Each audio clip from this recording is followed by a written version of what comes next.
ওয়া উম্মিহি ওয়া আবিহি, যেই মায়ের পেটে 10 মাস আমি ছিলাম, যে মা আমি ঘরে না গেলে ঘুমায় না, আমি না খেলে মা খেতে চায় না, আমার জন্য আমার মায়ের প্রাণ, আমার মায়ের জন্য আমার প্রাণ, কত ভালোবাসাবাসী। ওই মা আমাকে দেখে চিনবে না,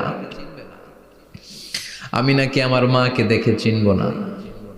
আমি আমার বাবারে দেখে পালাবো। ছোটবেলা থেকে কোলে পিঠে করে আমার বাবা আমারে মানুষ করলো। বাবাকে কত ভালোবাসি, বাবার সাথে কত ভালোবাসার গল্প, এই বাবারে দেখে আমি দৌড় দিব। বাবা আমারে দেখে দৌড়াবে। ওয়া সাহিবাতিহি ওয়া বানি, সাহিবা মানে প্রিয়তমা স্ত্রী, যার সাথে এত ভালোবাসা এত খুনসুটি, তারে দেখে আমি পালাবো। ওয়া বানি, আমার সন্তান, যেই সন্তানের জন্য আমি আমার জীবনও দিতে রাজি, ঠিক কিনা? সন্তানকে দেখে আমি দৌড়। আব্বু বলে ডাক দিল, আমি চিনব না।